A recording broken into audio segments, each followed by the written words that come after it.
we've got our first game for Crimson is against Timpanogos. They got Timpanogos, Murray, Grantsville, and Juab this weekend. Another tournament the next weekend, and then they're going to the Bishop Gorman Invitational. And remind me, did you guys do this last year, or is this your first year doing that? No, first year. Oh, cool. Tell me about that.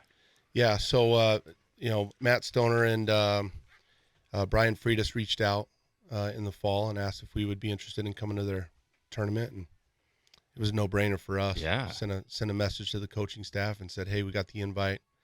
Not really looking for a yes or anything. Just wanted them to know that we're going to go down to Vegas for 4 days and go play some baseball. So, wow. Yeah, we're looking forward to it. That's awesome. Yeah. Good for you guys. Good for the program. I guess generally just tell me a little bit about the off-season coach, summer and games and development and stuff like that. Yeah. After last year, it was always a focus. We had a good time enjoying everything that we had success-wise last year. And as soon as it was over, we got to work. A lot of these guys had summer opportunities to go and play. And, we did some things as a program. We called it just Stampede during the summer. And then some guys went and played CBA, and some guys went and played for some other club teams. But, yeah, guys had some really good summers. And, come fall when school starts, we all stayed together for the most part as a team, as Stampede, and got better. It was awesome. We played a ton of games in the fall and a lot in January and February. So, yeah, it's been good. Bunch of seniors back this year. You've won 3 out of 4 years, the state championship. Is there a difference this year as far as, I can't remember. You're always picked near the top, but is there a difference this year as far as, let me ask another question. This ain't live. Good thing we got to edit that, right? Yeah. I was like, we could swear on this? All right. Sorry. What was I going to ask? Oh, you guys are always picked high, Coach, but tell me about the expectation this year. And maybe, you I think we're the 8 seed going into the tournament last year, won the whole dang thing. Yeah. What was that like? And then kind of compare last offseason to this one as far as talent coming back and expectations. I know the expectations are always high, and that's a tough question. But yeah, there's no difference from year to year. You kind of get what you get, and we've had a ton of guys that just, I get a message every night saying, Coach, can you leave the lights on? Yeah. Or, and sometimes I live kind of close to the school, and I go down there and I've got to tell guys to go home and go to bed. And so that's what our off season looks like. Yeah. And guys are just wanting more. And so, as a coach, it's my job to make sure that these guys get those opportunities to get better. And so the expectations don't change from year to year. Whether we're at the top or whether we're at the 8 seed or whether we're at the bottom, and, the expectations don't change, and these guys know it. We know what we're up against, and it's a tough region, and we've got a really tough preseason schedule. So we'll be battle tested a little bit, and we're ready to battle. So. Let's go. Can't wait. All right, let's talk about some of these players. Coach, tell us about Ricardo Navarro. And Ricardo, come over and stand by Coach so we can look at you while he's talking about you. So Ricardo's a utility guy, kind of does a little bit of everything. Can have him in multiple spots, different positions, and, does well. He's a good addition to our squad. Ricardo moved in the fall from Bryce Valley and, mixed in really well. He knew a lot of these guys beforehand, and, just adding him, to the repertoire of what we have is nice. And it makes it easy as a coach to know that wherever we plug him in, he's going to do his job. So what's it been like for you, Ricardo? You can grab that mic and pull it over to you, joining this program. What's your first impressions been of Crimson Cliffs? I love it. Everyone is just fun. Everyone likes baseball, so just get after it every day. It seems like, a heck of a place to play ball for sure. So it sounds like they're happy to have you. Ricardo, I'm going to put you on the spot here and have you tell us about one of your teammates, even though you're the newest guy to the team. Tell us about Ryan McFarland. What's he like? Ryan. Yeah. Well, I love him. He's a great teammate. Great first baseman. He always saves me some pigs. So I love that. Just great hitter and just a great teammate. All right, Ryan, come on over. Thanks, Ricardo.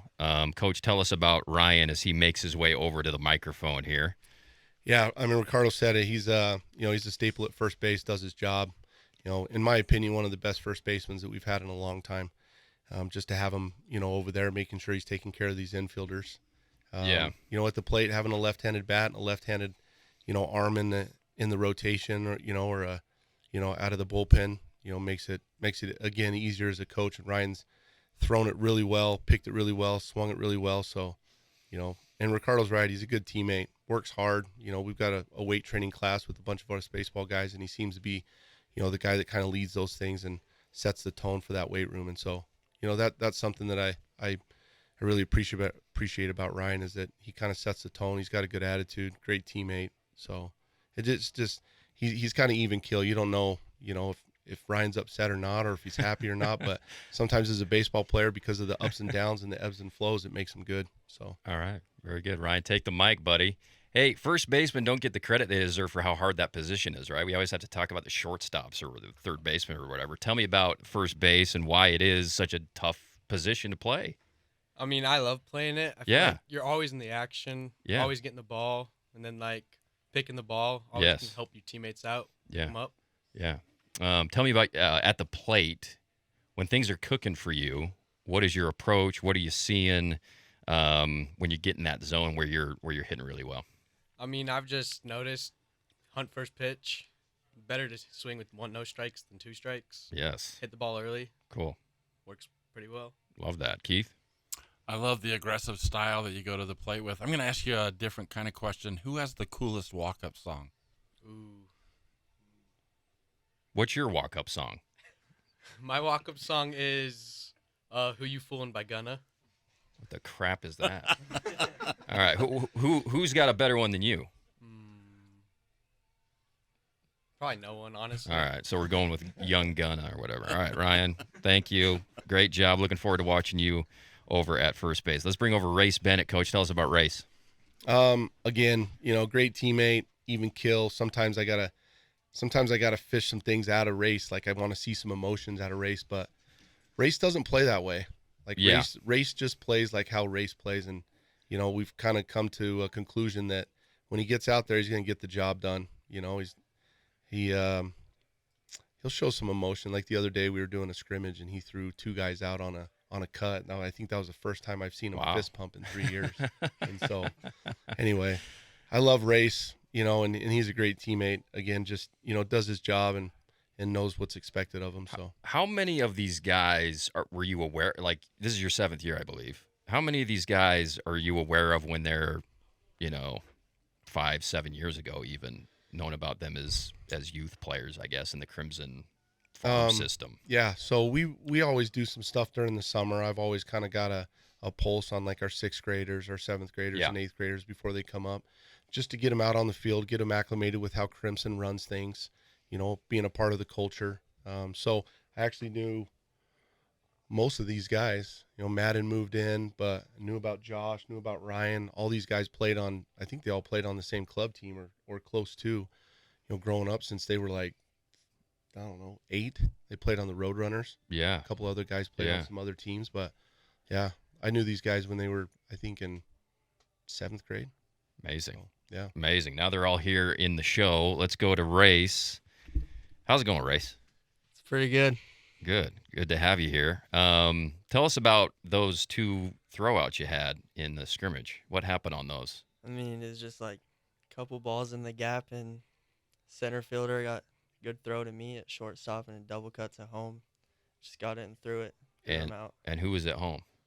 Who was the catcher? Jameson, Okay. door knock. All right. He put a tag on them, both of them. Yeah. Did he have to pick it? Or is it right here? No, it was just a perfect one hop. Yeah, there you go. All right, very good. Race, Region 9 is tough, all that stuff. Tell us about your excitement of competing. I look at this as like the mecca of baseball in all of Utah, honestly, regardless of classification. I wish you guys could play some 5A and 6A in the postseason, too, and kick their butts. But tell us about just the parity and how competitive this atmosphere is down here. I mean, we've all played against each other like since we were little, like from all different schools, and we all just like are very competitive when it comes to anything, like basketball after a game or just like hanging out, playing games and stuff. So yeah, Yeah. Who's the best basketball player? probably me. Yeah, there you go. All right, Race, we're looking forward to watching you out making plays on the diamond. Let's go to Riker Taylor, Coach. Come on down, buddy. Tell us about Riker. Yeah. Again, I feel like when I talk about these guys and or you ask me, I've always got the same kind of answer. You know, they're part of a program that, you know, is based around, you know, just relationships. You know, and Riker's no different. I think Riker's one of those guys that would do anything for you. Mm-hmm. Like, he'd take the shirt off his back. I needed help with the couch on Saturday. He's like, I got a flatbed, coach. Let's go and get it from Costco. And he's right there with me, him and Nice. Cutter Christensen. So it's like, you know, and besides that, and I think that's why he's such a good baseball player, is because, you know, he trusts the guys around him. But you know exactly what you're going to get from Riker, and these guys know it. Like, when he's out there on the bump, and or he's out at second base or at the plate, like, you trust him that he's going to get it done. Super competitive, and makes it hard on everybody else. Makes it hard on us coaches to make tough decisions when it comes to lineup and it comes to defensive positions and stuff. And, you know, I made the decision a couple days ago with the help of my coaches that Riker's got the ball on Thursday night against Timpanogos. And, you know, Riker's got the ball because of what he does as a player and what he does as a teammate. You know, he controls the rhythm and the tempo of games, and he's a phenomenal kid, you know, great young man, and he works hard. And so I'm grateful that Riker is a part of our program. And so, All right, Riker. Tell me about getting that call and kind of the journey to get to this spot. That's a very prestigious spot to be in. A Crimson Cliffs day one starter with Coach Abbott and his history and his pitching history. Just tell me about the journey and getting to this spot for you. You know, it's a privilege. It's always fun to get to know you're starting game one, but it's also not a huge surprise. You know, you got to have that confidence on Yeah. the mound. Nobody likes hitting against a confident pitcher. You know, you're up there, you're running the game. It's all on you. So it's thankful to be in the spot where we're at. Who does he remind you of on the bump? Either a guy you've coached, coach, or a player that we might, or just maybe an attribute that he has. Sounds like he's got the bulldog mentality, but what type of pitcher would you kind of describe him as? Take that, Mike. so a guy that we've had in the program before, Yeah. Aaron Morris, Oh, really? hands down. Wow. You know, Aaron was one of those guys that was a little undersized coming up as a ninth grader, as a sophomore, and then made a huge jump. Yeah. Worked his butt off, got there. But he's one of those guys. Like, I didn't even have to think about it when you asked me that question. Wow. Yep. Yeah, that's another great endorsement. All right. Good luck, Riker. Can't wait for Thursday, man. Thank you. All right, let's go to Mason Anderson. And what type of player is he, coach? What attribute does he have on the diamond that is his best attribute as a player? Man, you know, Mason's one that I will. I don't know how much longer I'll do this. I've got a boy that's 2 years old, so I might have to coach for the next 16 years. But Mason's a guy that I'll talk about year in and year out. Mason's a guy that brings the life to the dugout, to the clubhouse, to the team. Mason's a guy that wants the ball in any type of situation, and last year in the playoffs was a good example of that. Yeah. You know, came in after Dougie, you know, didn't have a good first, you know, couple 2 innings, and you know, he's coming off of 3 days rest, off of a great outing against Desert Hills, and we give the ball to Mason, and Mason goes 5 1/3 and gives up 2. I mean, it was incredible, and it was, you know, I don't know, he's just he wants the ball in any situation, but he's the life of the party. I think if you ask any of these guys, he's the one that's fun to be around. He kind of keeps everybody in check, and he'll let you know if you're screwing around, but he's just one of those guys that's good to have around. You know, great young man, works hard too, and he's always there if you need him. He's one of those guys too, like I said about Riker. So, All right, boom. Keith, you want to ask a question to Mason here? Yeah, Mason. Hey, I just want to know, what's the one team you really look forward to playing against the most? I know it's a competitive region and there's a lot of good teams. So who's that one team that just makes your blood curl? Desert Hills. Okay. Hate them.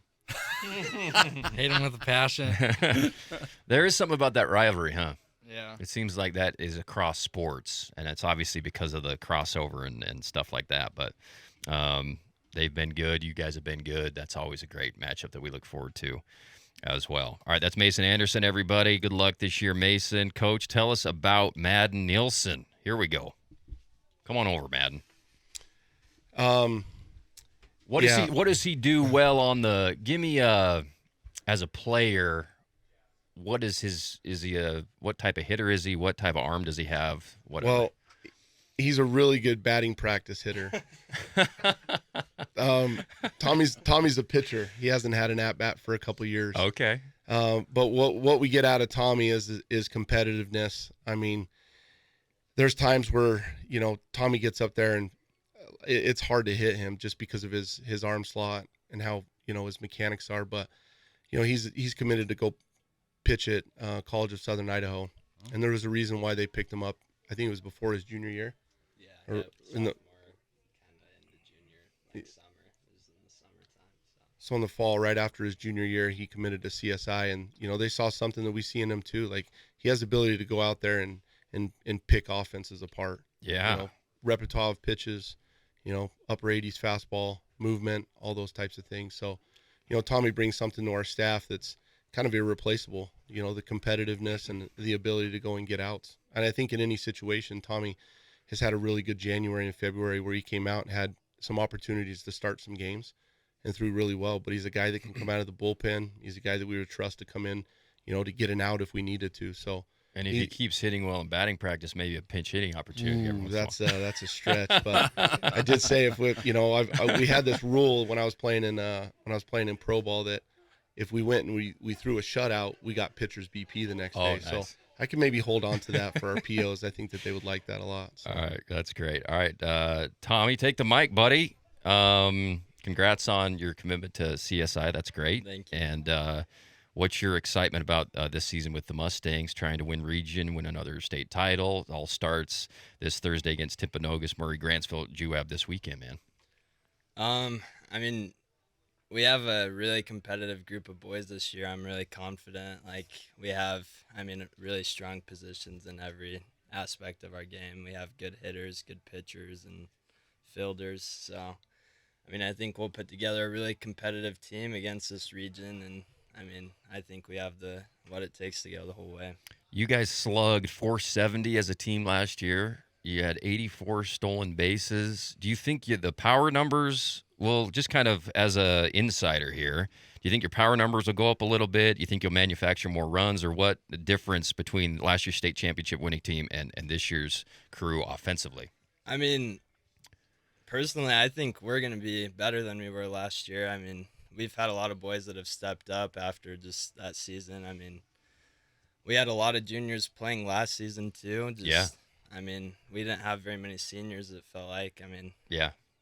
There was a lot of boys that needed to step up and take those positions. So, I think we have what it takes to be even better this year. So. All right. I don't doubt it. That's Tommy Nielsen. Thanks a lot, Tommy. Let's go to Josh Gray. Coach, what's Josh done in practice recently that made you go, wow, this kid's a ball player? Like, holy cow, this kid is ready to go this season. Can you think of a specific moment? Yeah. Well, not moment, not one moment, Okay. but moments in general. Yeah. Josh was kind of more of on the right side of the infield at second base, played shortstop a little bit, and moved over to third base. I think just starting in the fall, moving him over to third base a little bit more. He'd played there before, but defensively is something that stands out to me, how he's played this January and February. We've had an opportunity to play a lot of games, some scrimmages. Offensively, just in these last couple weeks, Josh has put together some really good at-bats. So, Josh is one of those guys that, like I was talking about earlier, he's always down there. If I go down to the field, it seems like Josh is the one that's down there in the cage or taking ground balls or doing something to get better. I don't even know if you'd call it his second home. It's probably, if I put a cot upstairs in the press box, he probably would sleep overnight. But he's just that kind of guy that, he won't leave until he feels like he's satisfied that he got better that day. So Awesome. Let's Josh, tell us about the transition from playing second to get more reps at third. I think it hasn't really been much for too hard. When I was younger, I played a lot of third base, so just getting kind of caught back up to speed. Just because, when you're younger, the speed's a lot different. Sure. But it hasn't been that difficult, I feel like. What's the dugout like for you guys during a game? Are you guys a college style team up, getting revved up, chanting stuff, or are you pro style where you're just sitting there? What do you guys do? What's your style? I think we're pretty rowdy. We got a lot of guys that are fun to be around in the dugout. I think I think that was a big reason why we did what we did last year too. Was the dugout? We always say like we got like the 10th man Yeah. in the dugout. Yeah. So yeah. That energy goes onto the field sometimes, Keith. Yeah, that's great. I know you weren't very senior heavy last year, but you did lose some key leadership guys. Who stepped up on the team to kind of fill in those roles? And maybe it's yourself, and you can brag about yourself. No, I think for the most part, Riker for sure stepped up a lot. Austin Smith, and Cutter, Ricardo, even just being a new guy here, Ricardo's done a great job of stepping up and being a leader. And I think because we have so many seniors, I think there's just so much opportunity that everyone kind of steps up at certain points depending on the situation. Nice. All right, that's Josh Gray. Good luck this season, Josh. Thank you. And let's see, once again, Thursday against Timpanogos, Murray, Grantsville, and Joab this weekend. They've got another tournament the next weekend before they go to the Bishop Gorman Invitational. They start region against Desert Hills on March 27th. Circle that one on the calendars. Coach Justin Abbott and the defending champ, Crimson Cliffs Mustangs. Thanks a lot, guys. Dixie Flyers coach Chunner Nyberg, and the Flyers coach Nyberg going into his second season, first year co-region 9 champs. Coach, thanks for being here. Yeah, absolutely. Thank you guys for having us. Good to have you.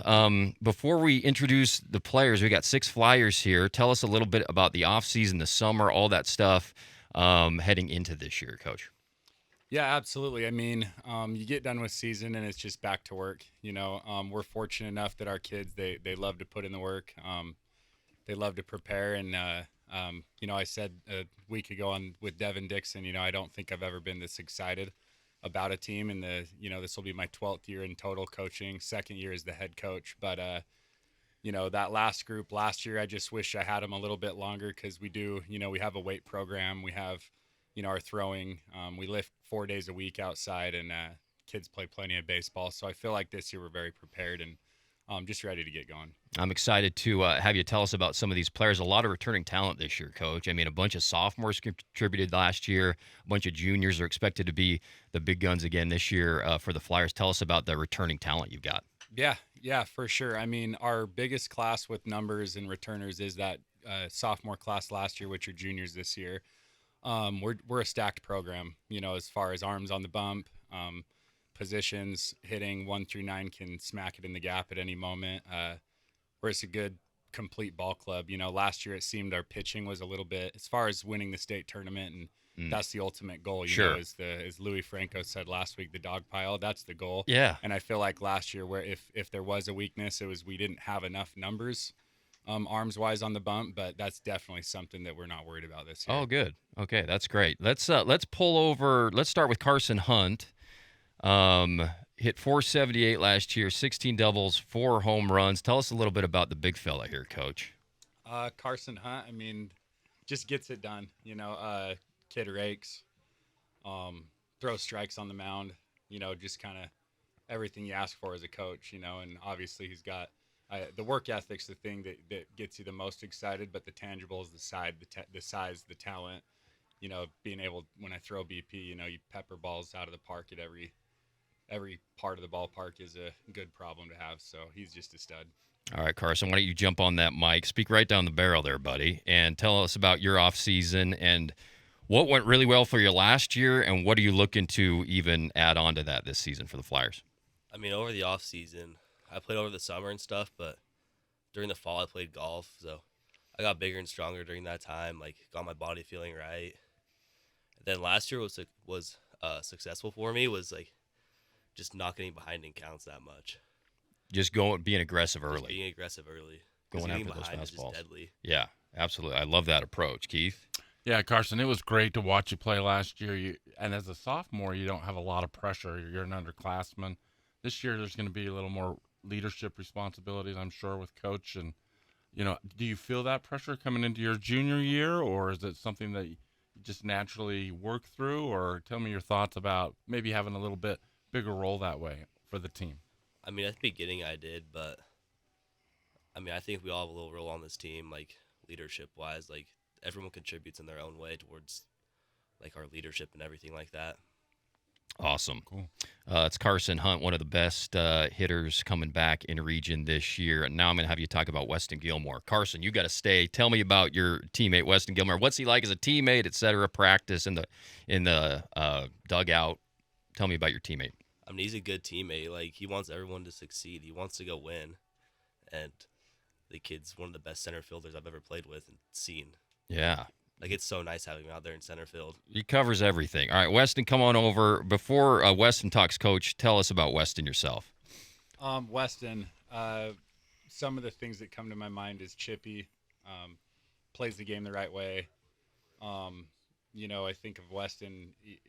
He does all the things, but I think of someone who just runs the bags. If a ball touches the dirt, you can count on him being at second.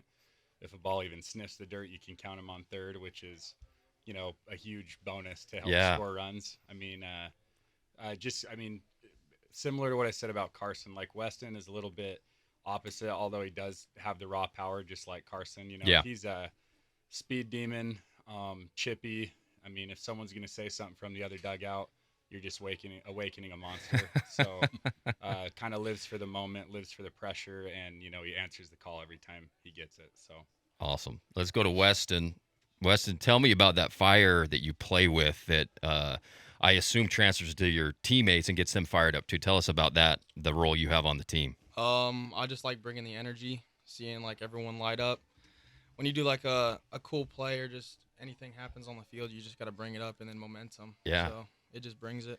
Yeah, absolutely. You let's see, I've got you for 376 last year, 6 doubles, 2 triples, and a home run. What are you focusing on for, like I asked Carson, what has been your focus this offseason of what you wanted to improve going into this year? Just doing the job and going gap to gap. That's really it. Just less ground balls and more line drives. You guys had an awesome season last year, obviously, co-region champs. Coach talked about postseason, some of the issues with not having enough arms. Do you agree with him that this year on the bump, you guys will be equipped to make a longer run this year? Yeah, we got almost everyone in here can pitch. I'll be pitching this year too. Oh, cool. So, we got a lot more arms than last year, and we're ready to go. Okay, awesome. That's Weston Gilmore, everybody. Thanks a lot, Weston. Let's bring over Jordan Andreas, Coach. Tell us about Jordan. A great year on the bump last year for you guys. Really cool story with her and her brother pitching for the same team. Just tell us about what you expect from her this year. Yeah, Jordan, the good thing about Jordan is she just doesn't walk people.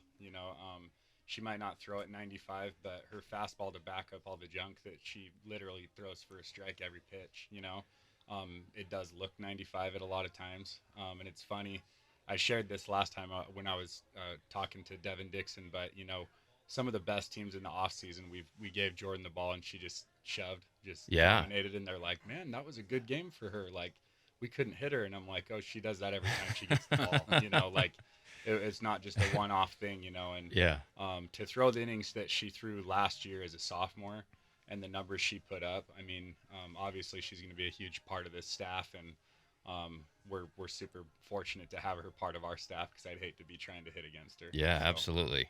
So you're saying that the breaking ball and then the fastball, it doesn't matter that the fastball might not be 90, just the difference is it's hard to get used to, I guess, right? Right. She just sets batters up the right way. Yeah. And her dad, Braden, he's got that baseball mind and he knows the game and he knows pitching. And, he's developed Jake and Jordan in a way where they know how to pitch. They're not just up there throwing.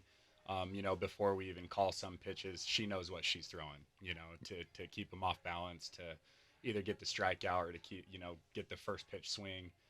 So her baseball IQ, it's just good to coach players like that because they're always thinking ahead of what you're calling, which is amazing. So awesome.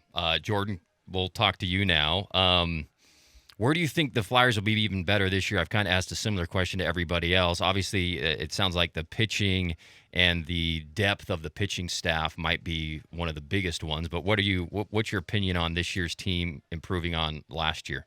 Yeah, I definitely think we have a lot more arms this year, and we have a lot more guys that have experience now.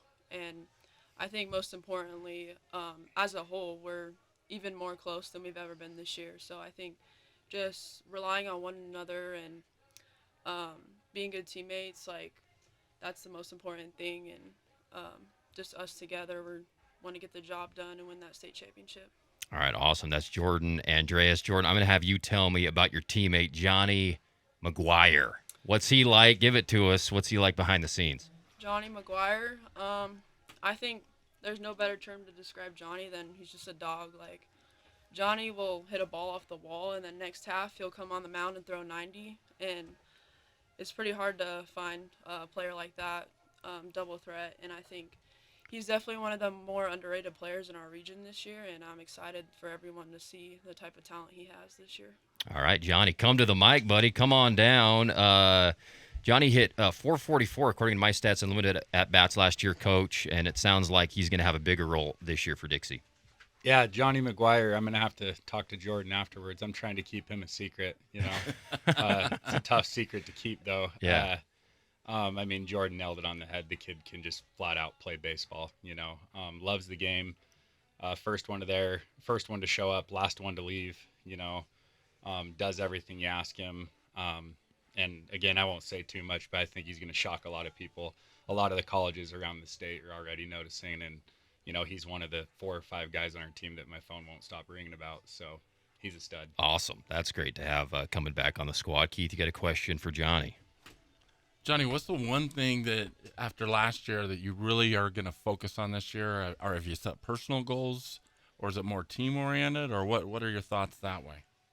For me, at least in the off season, it was all about getting bigger and stronger. But the only thing I'm thinking about right now is dog pile, state championship. That's all we want as a team. Does coach let you practice that, or is that like taboo until like end of April, May kind of rolls around? I'm not trying to. Our team's a little rowdy, so I'm trying to not. We'll save that for the actual moment because I could see a broken wrist or a rolled ankle for sure. So. Yep. All right, Johnny, tell me about your buddy over here, Crew Pryor. What's Crew like? What's he going to do this year for the Flyers? Crew, I feel like, is another player that's really underrated. He's super fast and athletic and just is going to get the job done no matter what. Awesome. Great endorsement there. Come on over, Crew. And Crew, tell me about Region 9's always competitive and fun, and it's always a battle. I mean, last year, same thing. You had the 8-seed Crimson Cliffs going on to win the state championship, and I think they finished second or third in region tied. So it's just one of the most competitive regions in any sport, in any place in the state. How excited are you this year playing in Region 9 for Dixie? I mean, every game feels like a state tournament game. Like last year, I remember going into our last game, we knew that Desert Hills and Snow Canyon were playing also for the region title, and we're like, there's 4 of us that all could have the region title at the end of the night, which just makes it so fun. That was so cool. Crew, when things are going well for you at the plate, what's happening? What are you seeing? What approach are you working when you're really hitting it? Kind of like what Carson said earlier. I feel like when I'm attacking and playing more offensive than defensive at the plate, I for sure am doing better, and I'm hunting that like first pitch fastball. Love that. Coach, what's your philosophy when it comes to that? Is it kind of kid per kid approach, or what's your outlook on that? We were just having this talk as a team yesterday, and I'll phrase it a little different. But, there's moments where there's situational hitting, and we definitely, if, Munson or Weston or whoever it is, going into the on-deck circle, there's moments in games where it's like, hey, this is the moment, this is the situation, this is the approach.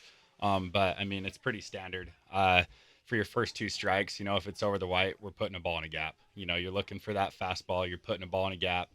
And, if you miss it, you miss it. Baseball's hard. Yeah. Yep. But you're definitely going to put your best swing on a baseball, put a ball in a gap. And once we get 2 strikes, that's when we, saddle up. That's when we, I tell my hitters probably 50 times a game. I point at my head and say, stay tough. Yeah. And what stay tough means to our program is to sit back, see something up, and hit a ball over second base. Because, we hit plenty enough to where we're not going to get beat inside. So Yeah, love that. That is great from Coach Nyberg there. All right, Coach, tell us about Tristan Munson. He just got brought up, but tell me about him this year. Yeah, Munson, he's a kid. He's going to play at the next level. He's going to be catching a lot of our games this year. When he's not catching, he'll be in right field as well. That's the thing with our team this year, with the different arms we have, and there's going to be a lot of different situations where guys like Munson and a handful of others, Cruz, one of them, that will, play 2-3 positions, and that's just to put our best 9 on the field, no matter who's throwing. But Munson, he's just a vacuum back there. He blocks the ball.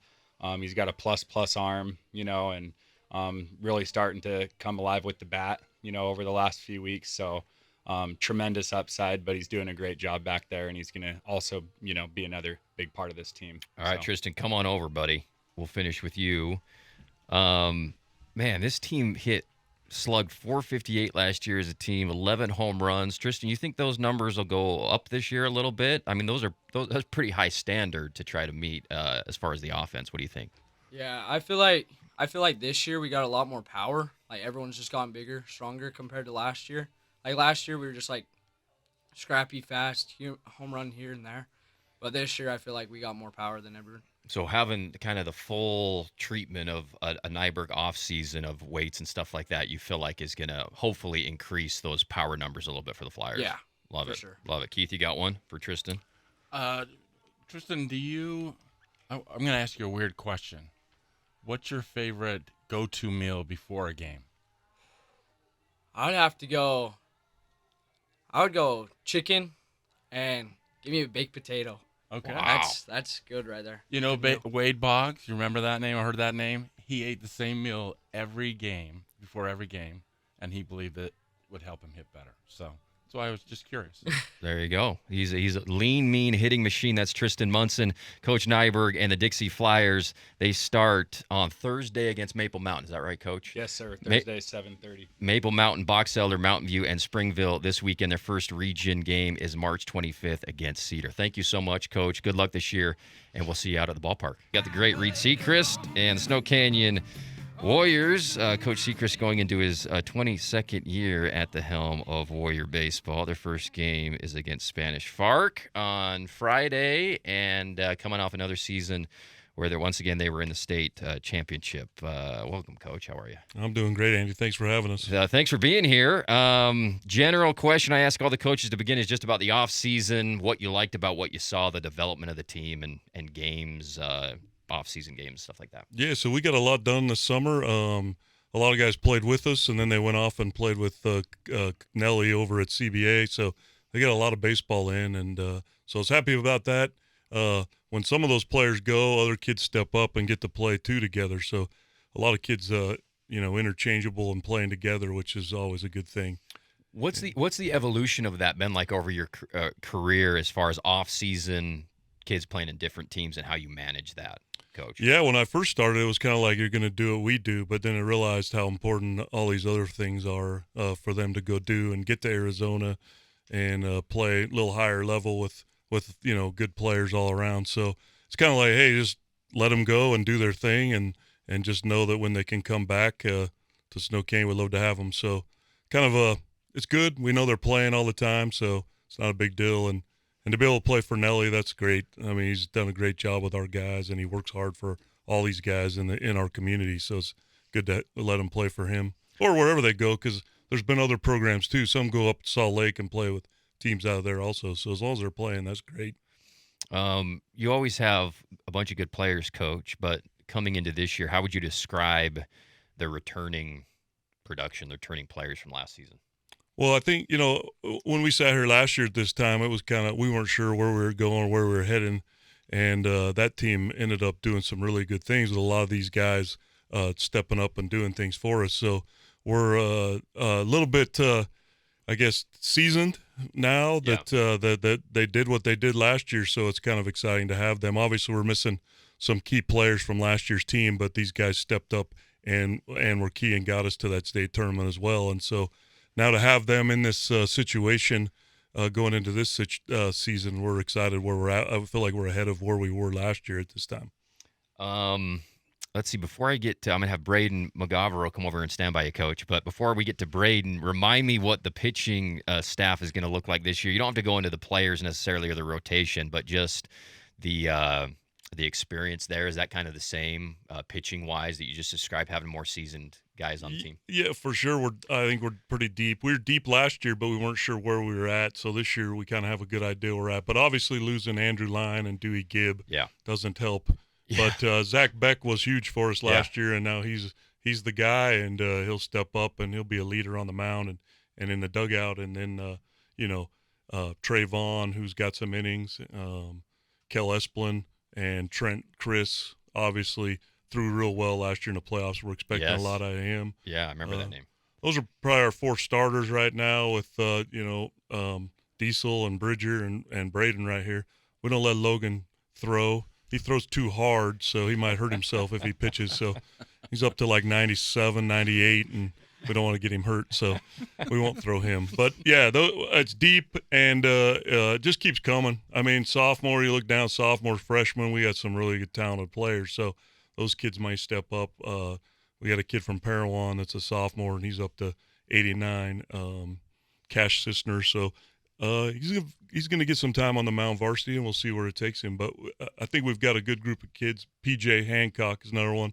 I'm probably going to miss somebody. I always keep throwing names out there. But, excited where the pitching staff is, really. Sounds like it. Okay. Tell us about Braden McGavero. We remember him a little bit from last year, but remind us about what type of player he is and what he does well on the team, Coach. Yeah, for sure. I mean, coming to us, he's an infielder, and we talked to him about playing the outfield. He's got a great arm, and he runs real well. And we moved him out to center last year, where he really started getting comfortable there, and helped us a lot defensively there. So defensively, he's really good. I mean, he covers a lot of ground, and he'll throw people out trying to take another base on him. So we're excited that he's going to stop that running game.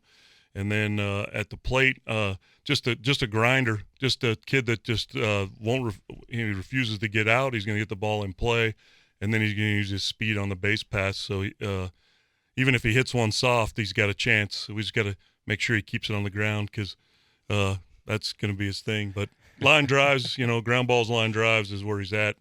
I'm sure he'll get one out of the yard here as long as he thinks that way. Maybe that 9:30 game against George. The balls, yeah. We like that. We'll see if that happens, buddy. 21 ribbies last year for Braden, 5 doubles, and a bunch of other good stats. Braden, why don't you take the mic?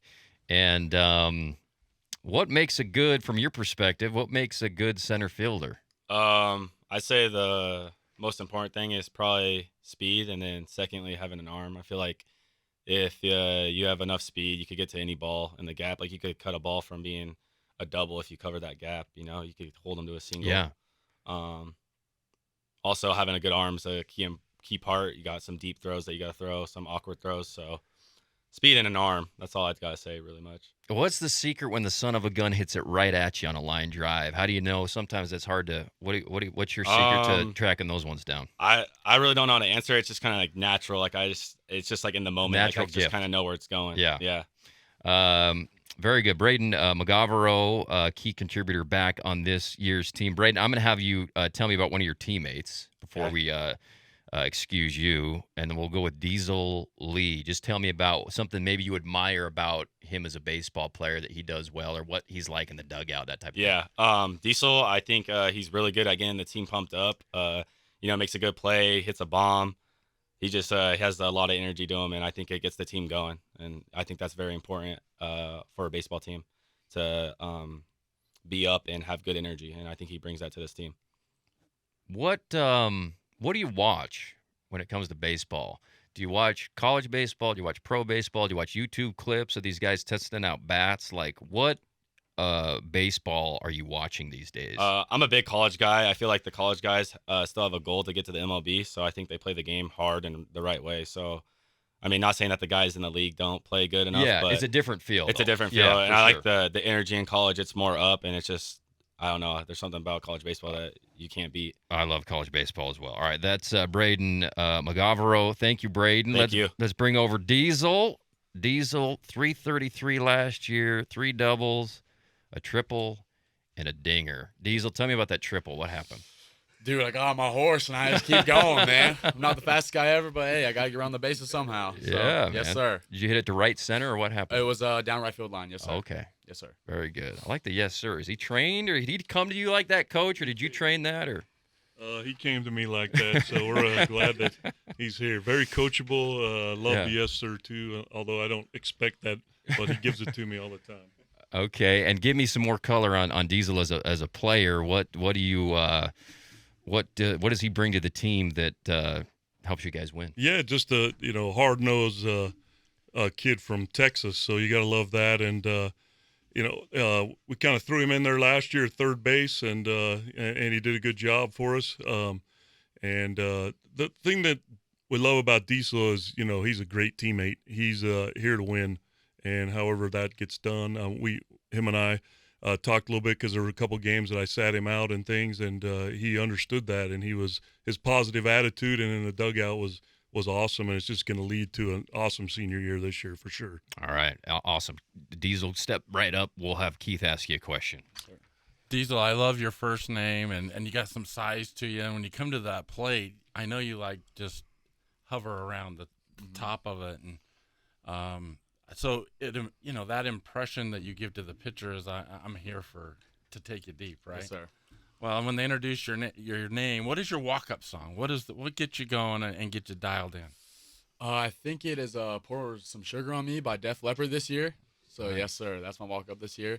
Kind of shows my presence at the plate and shows who I am as a person a little bit, my personality. So yes, sir. I think that was Coach's walk-up song back in the day, maybe. All right. Mine was more like "Lover Boy." All right, very good. Diesel, tell us about your buddy Bridger Larson. Bridger Larson, he's a great teammate of mine over at shortstop. I love his enthusiasm that he always has, always a smile on his face. Great teammate, great player. Someone I can always talk to, on the bench and everything. Someone who's always gonna pick my head up after a bad AB, bad inning or anything. So yes, sir. Did you get to hit on him a little bit? Scrimmages Yes, live? sir. Yes, sir, I did. How did it go? I did pretty good. I would say it's pretty even matchup Okay. right now. I may have him up by one right now, but All right. yes, sir, pretty even matchup. Okay, you went politically correct on our heinies there. Good job, Diesel. Yes, sir. Bridger, come on over, buddy. 1.62 ERA last year in the games he pitched. Coach, the Snow Canyon mentality, at least since I've been here, has been let's just go right at people. Let's throw a lot of fastballs. Is that the case with Bridger's kind of game plan on the mound, at least? Definitely, because he throws a lot of strikes, but he also has a pretty dang good changeup, and his off speed's good, and that just keeps hitters off balance all the time. So on the mound, he's done some great things for us. It's with the staff that we have, we're not sure where he fits in, but we know that what we're going to get out of him when we put him on the mound. Plus, he'll be moving from shortstop to the mound, and if I can leave him at shortstop as long as I can, then I feel good about that. So, no, another player that's worked his tail off for the last 3 years and is ready for his senior year, and so we're excited that he's filling in that spot. Had a lot of great shortstops come through Snow Canyon, and he'll be another one. I was just going to bring up all the shortstops you've had, recently, or at least since I've been here, Coach. What are some traits that a really good high school shortstop needs to have? I think, the knowledge of the game is great. You're running the infield, you're the captain out there, and just being able to know where you're supposed to be in certain situations, and then, be like what Diesel said about him, just kind of that leader that picks everyone up, that kind of doesn't get upset with himself or anything like that, just continues to grind and get things done. And that's what we've had in the last few years from our shortstops, and actually for a long time. And he fits the mold, and so we're going to roll him out there, and it should be good. All right, Bridger, I'm curious what it's like to play for one of these programs. I mean, Southern Utah has some of the best programs in the state, regardless of classification. You obviously are playing for one of them. How has this program kind of facilitated your growth as a player to where you are now as a starting shortstop on one of the best teams in the state? I mean, since freshman year, they've just helped me grind, get to the spot where I am today. And I think without the coaches and their guidance, I mean, I wouldn't be as good as I am, What's your favorite play to make when you're playing shortstop? I'd say on the run, up towards the middle, and bang, bang play. Can't wait to see a couple of those. Yes, Keith, sir. you got a question? Well, I want to know, this is the Deseret News rankings. They've got Crimson first, Snow Canyon second. And then in the state rankings, they have Snow Canyon at third below Desert Hills with Crimson on top.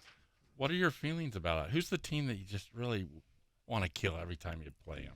I mean, I think we want to kill them all, but I mean, we've got a lot to prove, but I mean, we're going into every game as the underdog, no matter who we think we're playing, and so be it. We're coming at them. So that's a kid who's been coached up. You could play for the New England Patriots. Yeah. For Belichick under that answer. That's Coach Reed Seacrest, Snow Canyon Warriors. We can't wait to get out to the Diamond. They play Friday against Spanish Fork, and then Jordan, and then Lehigh, and then Canyon View this weekend. And we still got Logan Ross to talk to. So, Logan, sorry, buddy. Come on over. What's up, Logan? What's up? Sorry about that. Coach, I'll have you start, though. Tell us about Logan.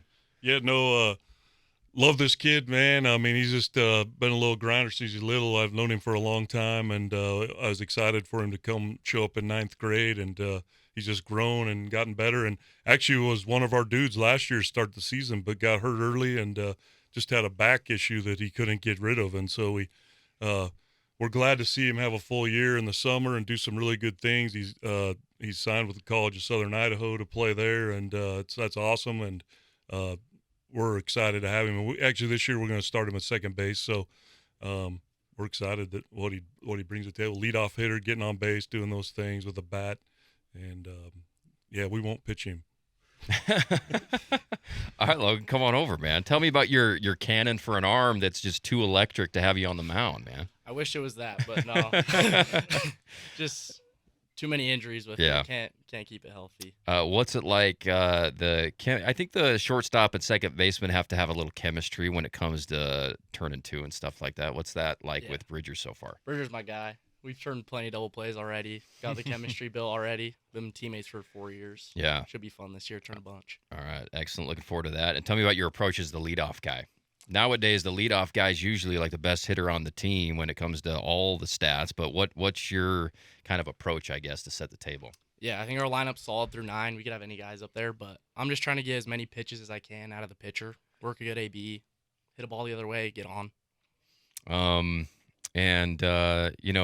Huge expectations at Snow Canyon. You take it one game at a time, obviously, but you guys have been in the state championship, almost every year going back for a long time. But I guess, how do you deal with expectations when you're playing for a program like this every year? I like to think we're coming in as the underdog every year. Mm-hmm. I don't want to think we're the team to beat ever. Yeah. I like coming into every game thinking we need to kill everyone. Yeah. Like we need to win every game. All right, you could play for Belichick too, man. That's Logan Ross, who is looking forward to a full year of production this season. Snow Canyon Warriors, Coach, thank you so much. Good luck, as always, this year. We'll be out at the ballpark all season long watching you guys and cheering for you. Awesome. Thank you, Andy. Quick break. Back with more right after this. Coach, tell us about the offseason and then the focus or the emphasis that the program has had heading into this year. Offseason. And our emphasis always is getting better. But altogether, our big focus this year is all in. And these boys, this group right here, they've been that staple. But we've talked about pitching, we've talked about defense, we've talked about hitting, and they do everything that we ask. Right? He's a 3-year starter, Tristan. Yeah. Pitching is just hit your spots. Yeah. Location.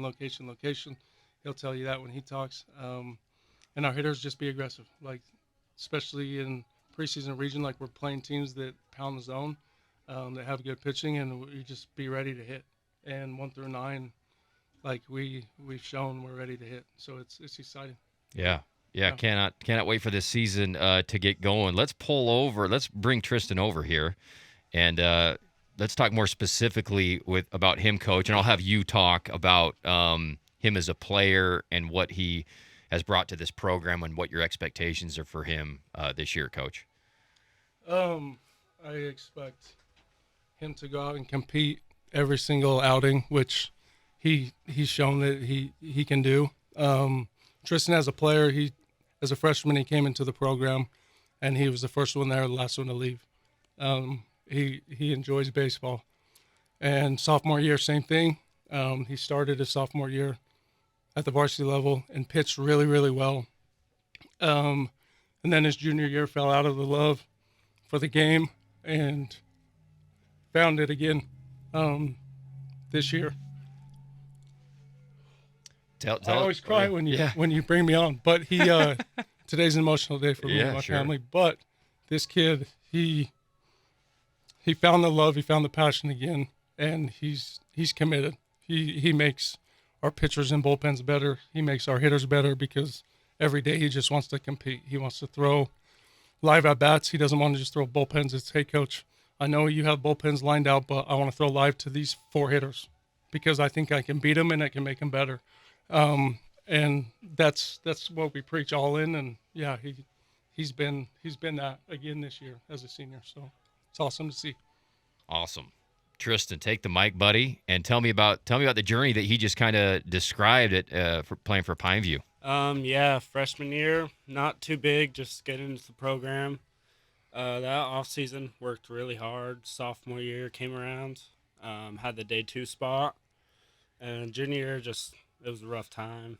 Brought me really down. Missed half the year, 3/4 of the year, and then towards the end of the season, I found it in playoffs. And then just this off season, just went out, played summer ball, worked really hard. Yeah, got the offer, committed, and excited for this last year. And tell our listeners where you committed. Yakima Valley Community College. Okay, awesome. Congratulations. Thank you. Good for you. Keith, you got a question for Tristan.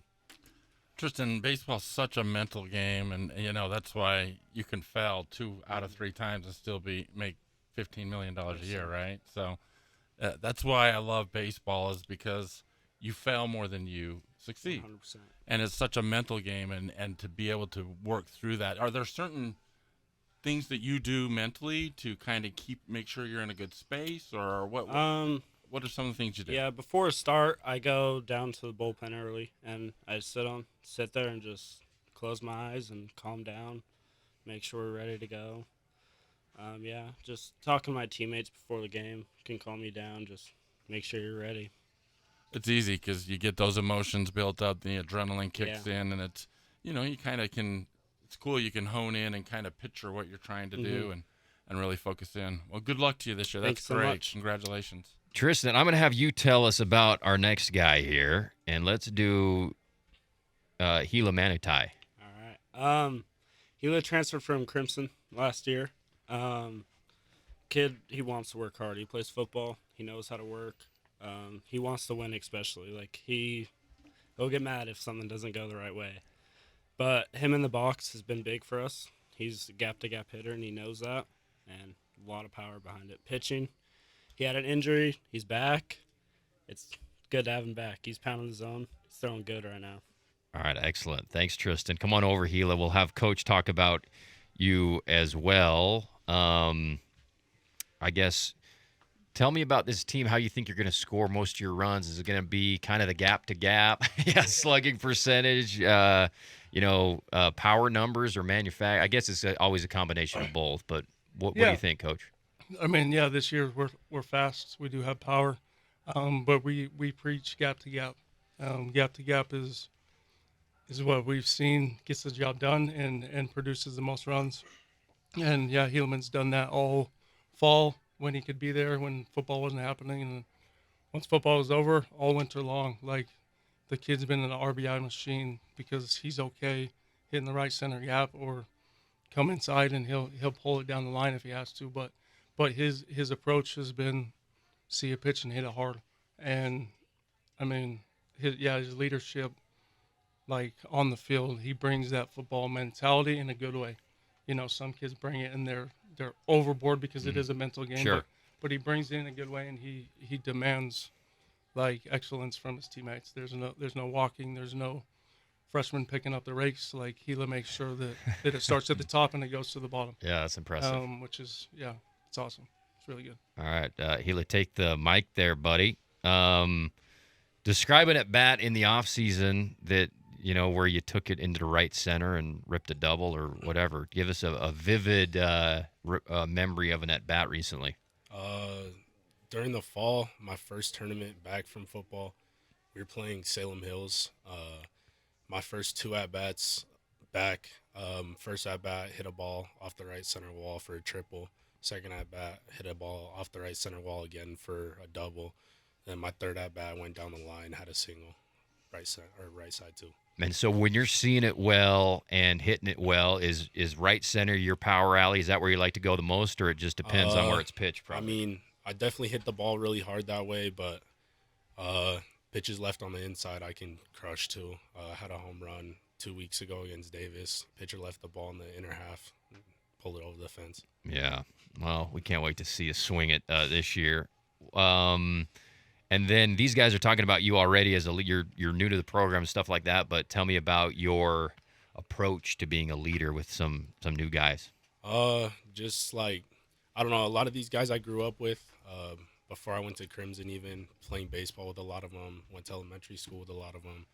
It's just, we all been really close always. And so, like, I know everyone. I know how, like, how to keep everyone level-headed and going. So just try to do my best to keep everyone on track, so keep the right headspace so we can win games. Awesome. Keith, you got a question for Helaman? Yeah, I think I've got a new nickname for you. It's the Enforcer. Yeah. Is that cool? Yeah. You okay if we use that on the radio? Yeah. Nice. All right. Go ahead. I was just going to say, what's the difference as far as mentality goes, football to baseball? I know football, it's all mostly physical. You come to baseball, it's a lot more in your head kind of stuff. Is there a different approach you take, or what is it similar? I mean, kind of. Football, I feel like, is a lot more serious. Baseball, I mean, I just try to stay loose, have fun. Yeah. I mean, I just listen to my island music, and it keeps me loose before games. So. Nice. Yeah. Very good. All right, let's bring up Ryan DeWitt to the plate here. What's up, Ryan? What's up? Tell me about your excitement for this year and maybe something you've focused on this off season to get ready for the year. Yeah, well, I'm really excited this year. I think it'll be really fun, and I love defense. That's what I'd say I'm best at, and I always work for that. So. Very good. Do you know Tom Amansky, the videotape from the early 1990s maybe? Used to be advertised on late night TV, and he was the man, Tom Amansky. Anyway, Fred McGriff was their endorser, and he was a horrible defender, so it was kind of ironic. Tell me about all right, so defense is kind of where you earn your keep, it sounds like, but tell me about at the plate. When things are going well, you're hitting the ball well. Tell me about your approach. Middle. I always just try and keep it simple, just right back where it came from. Middle, yeah, love it. Coach, why don't you tell me a little bit about DeWitt here? Yeah, like he said himself, he loves defense. And this kid, he absolutely loves defense. Like he grinds each and every day defensively. But I said it earlier to I think PBR. I said like watch out for his stick this year. Yeah. Like he says he's put in the most work defensively, but I think that's just normal. Maybe he thinks he's put in more, but I've seen it since he was 6 years old. But offensively, like he's put on size. He's been in the gym, and it's shown. You know, he hit a bomb, and it wasn't just a home run. He hit a bomb the other day. Like it was the first. Like Ryan hit a ball, and that's a no doubter. Like it was a no doubt home run. And he's hitting the ball hard all parts of the field. And so that next step.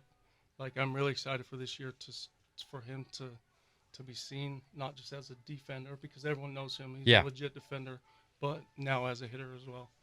And he's going to be throwing a lot for us too. Okay, excellent. Looking forward to seeing you out there, Ryan. Let's go to Cash Cisneros, Coach. I'll have you introduce him. Yeah, Cash is our dog. I said it since day one. Like this kid grinds. He works his tail off day in and day out.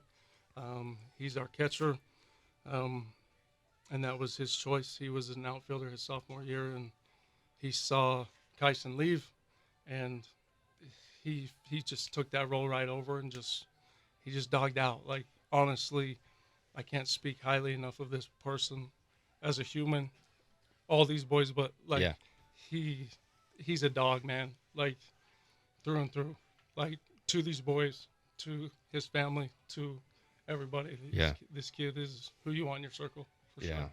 Yeah, great reputation around Region 9. And, Coach, I was going to ask you one more question about Cash. Yeah. You guys have had some catchers recently. I mean, that's when you think about catchers in the region, Pineview is one of the first schools you think about as far as talented guys coming through there, right? And it sounds like you got Cash kind of picking up right where everybody else left off. Yeah, we had Luke Iverson before Tyson. Yeah. Luke's still at UVU in his Yeah. senior year towards UCL, so still working back into, but he's hitting. Yeah.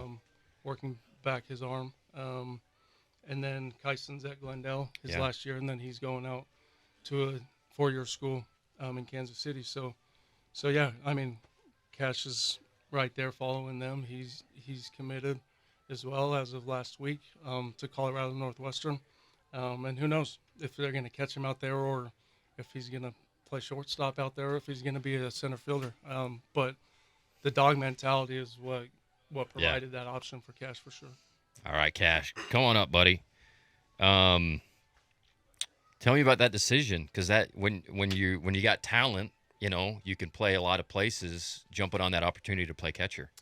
Yeah, I think just talking with Coach Lou and Coach Jackson, they really made me feel at home. Kind of going out to visit later this month. I really just like the energy they have out there. I have some kids that I work out with that I talk to about it, and they just love it out there. So cool. I'm really excited to go out there. Okay, awesome. And then maybe talk about the transition from playing one position to the next and your excitement for that.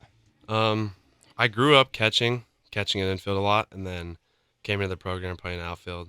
I really did like the outfield. It was fun, but I think I'm better fit as a catcher, and I think I'm a better leader when I'm behind the dish. So I really do like it. You had an injury. Oh yeah, I He also had an injury, a really bad injury, so he stopped catching for a couple of years. Okay. Yeah, I tore my ACL January of my 8th grade year, and then I also had another surgery on my knee March of that year, so that was pretty rough mental battle. And, yeah, I bet. But after coming back from that, it was pretty good. Cool. Well, I'm excited for you, Keith. You got a question for Cash? Yeah, Cash. Who's the guy you go to? Let's say you're a 0 for 10 slump. Who's the guy on the team you can go to that will probably pull you out of that? Who knows you and can just push the right buttons? There's a couple. I hang out with, I don't know, I'd probably have to say Raiden Hunt. I'd say Raiden Hunt or Tristan, just because they're really silly guys and they're just super lighthearted, and they make me laugh and help me get out of that. Sometimes you overthink it, right? And it's like you put more pressure on yourself, so you need a release or something that will kind of kick it forward. So that's cool. You got that. So congratulations on your offer. Thank you, sir. All right, that's Cash Cisneros and the Pineview Panthers. Coach Walker, thank you so much for bringing the guys. Yeah. We'll be out at the ballpark all year long calling your games. Good luck this season. They start against Bear River on Thursday before Wasatch and South Sevier Mater Academy. And Richfield, they start region play against Desert Hills on April 1st. Thanks a lot, guys. Coach Levitt in his first year. Just tell me, Coach, about your excitement taking over a really good program in Region 9. Yeah, I'm fired up. When I heard this job was available, I jumped all over it, man. Yeah. Like when I was growing up, Desert Hills was always the team to beat. Yeah. And so, I mean, there's nothing cooler than gold and black, in my opinion. Yeah. So getting to know these kids pretty well has been awesome. It's been a good time. And I guess just give us a preview into some of your philosophies as a baseball coach and a program leader and that type of thing too. Yeah, philosophy. I just think I want all of our players to play hard. I say this everywhere I go, man. Like whether we win or lose, I want that opposing team once they're leaving. Yeah. To think, man, I hope we never have to play those guys again. Yeah. Because we're gonna be tough, gritty, all of the above. This crew, and I know you lose players every year, bringing more players, but this was a heck of a team last year. According to Max Prep, slugged .598 as a team, which is like unbelievable. 35 home runs last year, hit .362. Give us a little bit of preview about returning production versus what you're missing from last year, Coach. Yeah, returners obviously lost a lot, but I mean, I think we've gained a lot as well. So some of my return, Harmon Skeen, yeah, he's going to Air Force. Yeah. Next to me, I got Roa Wall, Air Force, pitcher, hitter, kind of like Harmon, but he's just left-handed. Yeah, yeah. Jax Tolman, awesome. Nichols State guy, so always excited to have him here. Pitcher, outfielder, utility, plays everywhere. Bat-wise, I'd say those are my returners. I'm missing Swanson too. He caught a little bit last year. Yeah. But on the mound, Hoyt's back. Fired up about Hoyt. We'll get Brock going. And Briggs Fillmore. How can I forget about this guy, dude? He's been an electric player in this region for a while, and so I'm just excited to be able to coach him. Briggs was playing varsity baseball at an age where I was still playing coach pitch, it seems like. Like, he's been playing Region 9 for a long time. Long time. Briggs, come on over to coach, and we'll talk about you and then to you here. Tell us more about what it's been like taking over the program with Briggs there and some of these other guys, but we'll start with Briggs. You know, he's a player that you hate playing against, and a coach you hate playing against. Yeah. You know, being over at Dixie the last few years, he's just freaking in there.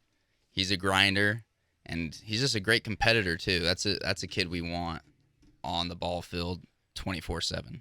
All right, Briggs, take that mic, buddy. Hit 350 last year, 447 on base percentage, 25 ribbies for the Thunder. What I guess just give us a little recap of your season at the plate last year, and what have you been working on going into this season? So last year, worked really hard, hit really well for what I was going, playing varsity. Yeah. I mean, but coming up to this point, really been hitting the cage and lifting the lot, but just working hard. Excellent. And what's it been like with a new man, a new coach at the helm? Any differences or whatever about the program? Big differences. They're close to our age. Yeah. I mean, sure, practices, we're having fun. Yeah. A lot more energy, I feel like, but yeah, it's great. Okay. It's good. Excellent. And then you're known as one of the best defensive players in the region too. How's the glove looking going into 2026? It's feeling good. It's feeling good. All right. Keith, you got a question for Briggs? You're a man of a lot of words, aren't you, Briggs? Yes. I've asked this to a few teams as they've come in here. Who's the one team that you just can't stand, that you want to beat? I know you want to beat everybody in the region. It's a tough region, but who's that one team that really amps up the adrenaline? You know, we want to beat everyone, but we're going to try to get Crimson. Yeah. Keep winning, so. Yeah. If it makes you feel any better, they said the same thing about you guys. So there you go. Oh, good. Always look forward to Great that answer. matchup. All right, Briggs, tell us about your teammate, Jackson Tolman, and then we'll have Jackson come over. Jax, he's a great player. When he's on the mound, he's always excited. He's always ready to throw. Love him hitting, love him pitching, love him everywhere. Okay. Excellent. Jackson, come on over. And then, Coach, you come back over to the mic because I'm going to have you talk about these kids too. What do you appreciate about Jackson Tolman's game since taking over and seeing what he brings to the table on the diamond? His work ethic is pretty unbelievable, you know. I've had a lot of talks with his other coaches like Brandon Turley, and that Jax is just the one guy, if you have 9 of him on a field, you never lose a game. No game's ever close. Yeah. You know, he's just a kid you want in the dugout, on the field. You know, you just love the guy. Jackson Tolman, 495 on base percentage last year, 20 ribbies, and 347 batting average. Jax, tell us about your off season. You know, it seems like, especially if you live in Southern Utah, your baseball season never ends. You kind of play in the summer and you play in the winter and stuff like that. What's been your focus this off season to improve? One of my main focuses was just to really dominate hitting this year. So I've been working a lot on that. Just being able to recognize pitches, hit a lot more off-speed pitches, and just being able to have power to the opposite side of the field.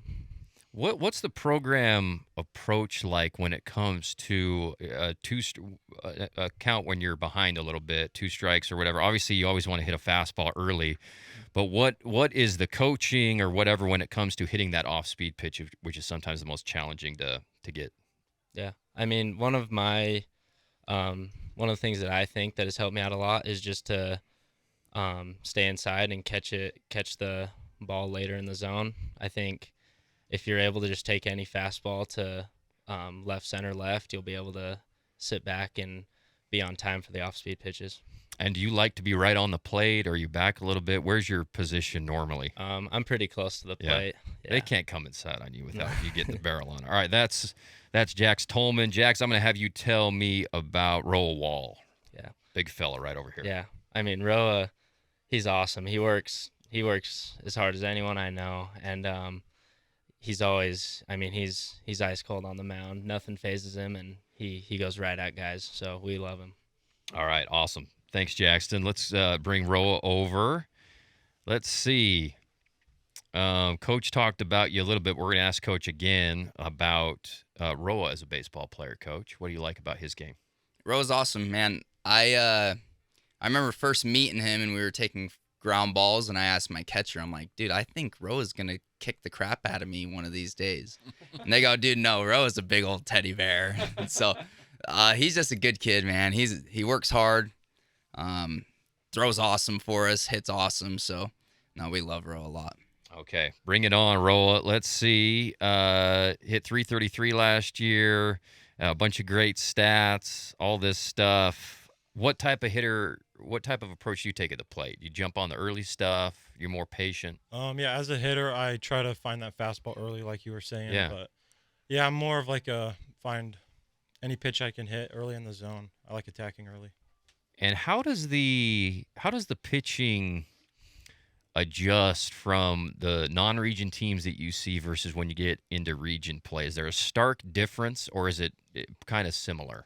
Oh, for sure, there's a big difference, and also just with the attitude towards the team since they're in our region, obviously. Yeah. I think the pitching and the baseball game all around is even more competitive. Yeah, So- it seems like that as a spectator, for that it's sure. going to be a lot more intense. You guys start off with Park City, Orem, Deseret Peak, Coronado, Centennial, and then your first region game is against Crimson Cliffs. And we already talked about that. We already got that one circled on our calendar, right? Yep. That's always a great matchup. Keith, you got a question for Roa? Yeah, Roa, who has the best walk-up song on of the whole team? Is it you or? This year, I would have to say Harmon Skeen's got a great walk-up song. What is it? Do you know it? We're gonna find out. Oh, okay. All right. We're saving it for a game day, apparently. There we right? go. Oh, it's so amazing by 50 Cent. That's what it is. Oh, that's Okay. good. That is a good one. That's one of a guy I've actually heard of. All right. Roa, tell us about Brock Graff, your buddy down here. Oh yeah, Brock Graff's an amazing player. He's got a outstanding arm in the outfield, and his hit tool is incredible. I love Brock. All right. Very good. Brock, come on down. Coach, take the mic and tell us about Brock. Brock's a stud. Great outfielder. Reads balls well. I mean, I used to play outfield, Yeah. so I just love me a good outfielder. What are some traits that make a great high school outfielder, Coach? Getting a good jump on your first read. Like, if you take the wrong step, you got to take, if you take one wrong step, you have to take twice as many steps back. Brock doesn't miss too many jumps, man. Yeah. He's a deer as well, which I love deer as well. But no, Brock's a stud. Good kid. All these kids in here are good kids. Absolutely. Right. Seems like it. All right, Brock. So you're playing outfield, and take us through the process, because it seems to me that you've got to know the situation, know what the pitcher's going to throw. You've seen the batter maybe foul off a pitch, just kind of all those. You're like an AI bot out there calculating everything to help with the jump that he was just describing. But take us through that from the player's perspective, buddy. Yeah, so we've been working on we learned this new thing from Jagan where we open and yeah. Yeah. So you kind of take a open step to help you kind of So yeah, it's the like rhythm if with the the ball, pitch. if the ball's going towards our glove side, then we kind of open up all the way. Oh, okay. To get that good jump, so we can get back behind the ball, and All right. vice versa for the other side. Okay, love it. And when you've got speed, even if you don't get a great jump, sometimes you can still go and corral the ball in the gap. Mhm. Keith, you got a question for Brock here? Yeah, I was just going to describe for those that are listening on the radio. He's out here moving his feet, and we're on radio, Brock. We got to talk about it. Yeah, I'm more of a visual guy, so. Yeah. Well, baseball's a huge mental game, right? Mhm. You can go 1 for 3 and be, the hero and put that one hit and make $10 million in the major leagues if you go 1 for 3, yeah, right? Sure. So what is the mental makeup or the approach that you take to each at bat, or maybe let's say you're an 0 for 5 slump or something that way, but you've stung the ball hard. Are there different mental things you like to do to kind of get you out of a funk, or what's your thoughts that way? I think my biggest thing when I'm in a big mental slump is I try and just put everything behind me and go towards that next at bat and just try and hit the ball hard somewhere. Or, if you think about, if you're in a slump, then you're never going to get out of it if you just keep on thinking about it. Yeah. It's the best thing to do is just put it behind you. All right. That's great. That's Brock Graff, everybody. Let's bring over Hoyt Atkin. Coach, how awesome is it to take over a program and have a guy and maybe multiple guys that can pitch, this well for you on the bump? Yeah, it's awesome. Been watching Hoyt pitch for 3 years. Now it'll be 4. Great mentality guy, dude. Our pitching coach loves him. I love him. But no, it's fun. It's fun getting to know these guys after, coaching against them for years. But now that we're all kind of gelling on the same page, and Hoyt's a freaking stud, man. He gets up there and wants to shove. Yeah, love it. All right, Hoyt, take the mic, buddy. Tell me about your excitement for this season and what, I don't know, I asked this similar question to everybody, it seems like, but something that you've really tried to hone in on, I guess, in the offseason to improve this year.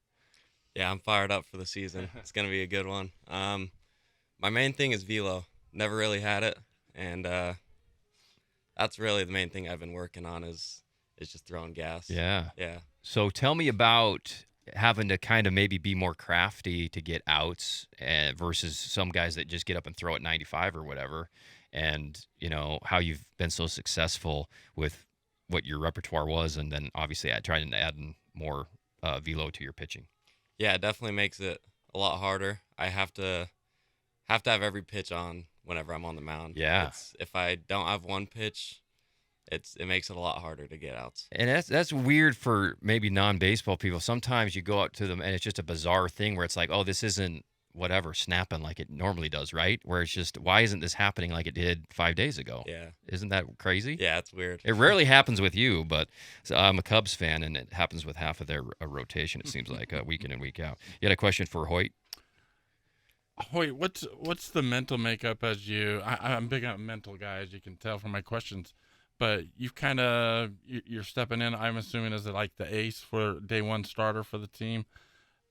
Do you feel the pressure of that, knowing that you're the guy that day one, or what's your approach and how you go into that and how you manage that personally? Yeah, there's definitely some pressure. I just like getting on the mound and throwing. It's like I don't really get nervous a lot.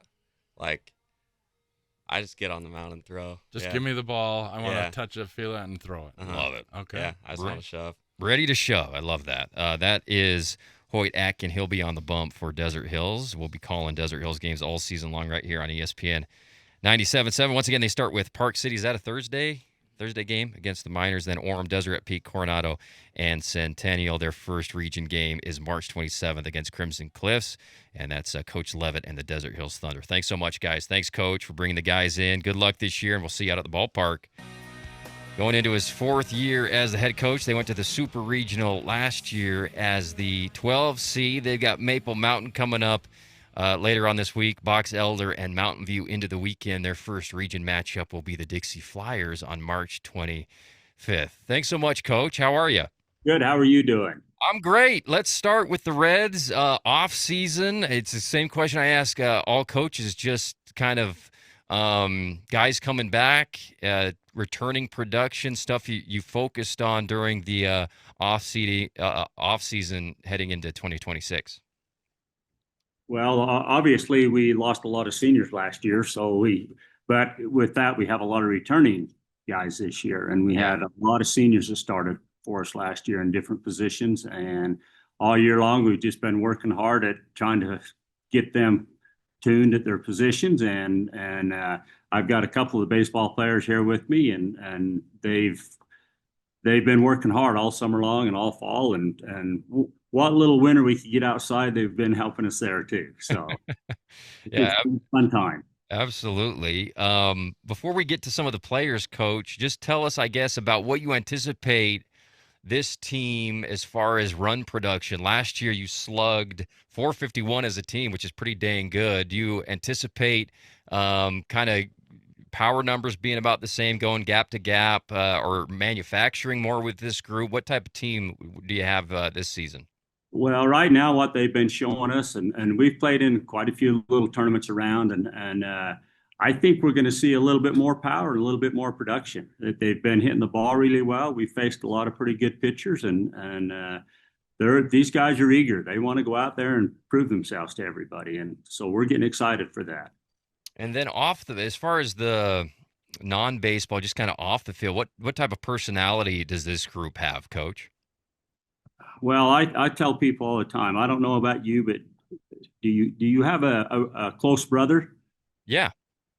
Okay, well, you and your brother, you're always competitive and you're always you're fighting and everything else. But at the end of the day, you love each other. Yeah. And there ain't one thing that you wouldn't do for them. And that's really what I see this team doing all the time. They're very competitive and they kind of ride each other to make them better. But at the end of the day, they get along with each other very well. It's kind of fun to watch the way they knit themselves together. It's really cool. That's great. Let's have you introduce. You pick the first player, Coach, and just introduce him to us and tell us a little bit about what he's like as a player. All right, this one right here, you can see him. Yeah, it looks good. That's Carson Duncan, and he plays second base for us, and he'll pitch a little bit for us also. And he was actually a starter for us last year at second base and did a really, really good job. He's very, very competitive, but yet he has every day's a good day for him. He never has a bad day, so he's fun to coach. Yeah, he's got a big smile on his face, and it seems like a bright kid ready to play some baseball. Before I go to him, Coach, give me a little bit more color on something maybe you admire about his style or how he plays the game, and what type of production he'll bring this year for the Reds. I love his style. Like I say, he's very competitive, and he pushes a lot of these players, especially these younger players, and trying to make them a lot better, which was going to help our program down the line.